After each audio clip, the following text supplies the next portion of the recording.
683 দিন পর মহেন্দ্র সিং ধোনি ক্যাপ্টেন্সিতে ফিরছেন।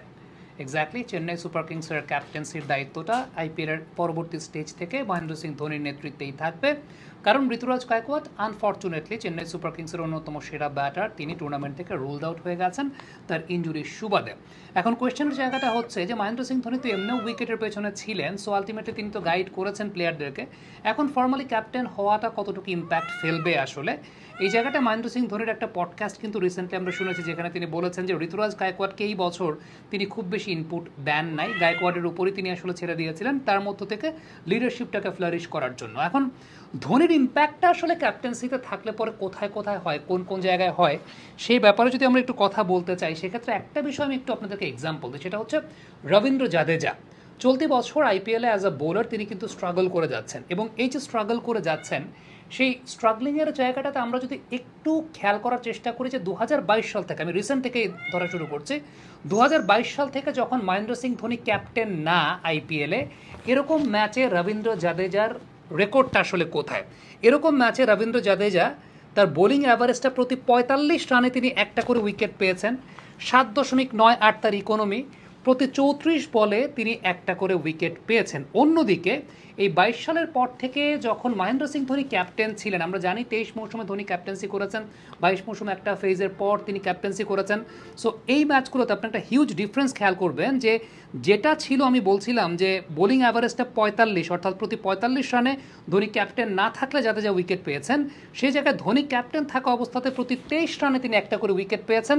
স্ট্রাইক রেটটা চিন্তা করলে প্রতি 34 বলে ধোনি ক্যাপ্টেন না থাকা অবস্থাতে যাতে যা উইকেট পেয়েছেন, যেটা ধোনি ক্যাপ্টেন থাকা অবস্থাতে প্রতি 19.2 বলে তিনি একটা করে উইকেট পেয়েছেন। সো আপনি এই জায়গাটা দুটোকে যখন আমরা পাশাপাশি দেখাচ্ছি, দুটো মানে স্ট্যাটিস্টিক্সকে যদি পাশাপাশি দেখেন, জাদেজার ক্ষেত্রে আমি যদি এক্সাম্পলটা দিই, আপনার কাছে মনে হবে এটা একটা হিউজ ডিফারেন্স যখন ধোনি ক্যাপ্টেন থাকেন, যখন ধোনি ক্যাপ্টেন থাকেন না।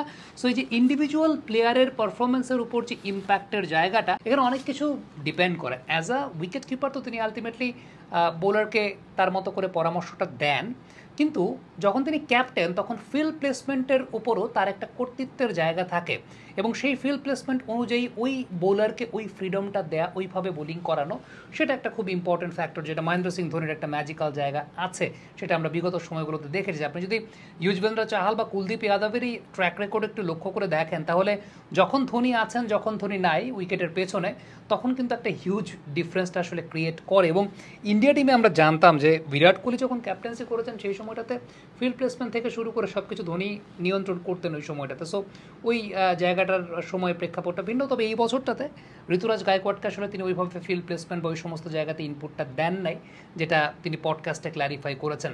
ইভেন আমার কাছে মনে হয়েছে যে রবিচন্দ্রন আশ্বিনকে চেন্নাই সুপার কিংস এবার ঠিকমতো ব্যবহার করতে পারেনি। পাওয়ার প্লেতে বোলিং করিয়েছেন ঋতুরাজ গায়কোয়াড়, এবং আশ্বিন যখন থাকবে মিড ওভার্সে প্রেশার ক্রিয়েট করা, সেটা একটা ইম্পর্টেন্ট ফেজ থাকবে, যেটা হয়তো বা ধোনি আর একটু ভালো হ্যান্ডেল করতে পারতেন রবিচন্দ্রন আশ্বিনকে।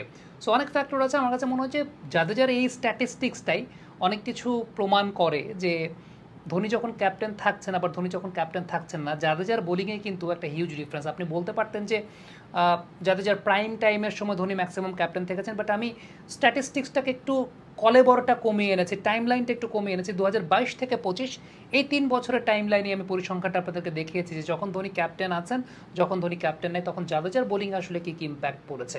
সো আলটিমেটলি ফ্যাক্ট কিন্তু এই জায়গাগুলো যে ধোনি ক্যাপ্টেন্সিটা আসলেই অনেক বড় কিছু ম্যাটার করে। কমেন্ট বক্সে আপনাদের মন্তব্য মতামত জানতে চাই, আপনারা কী মনে করছেন এই ব্যাপারে।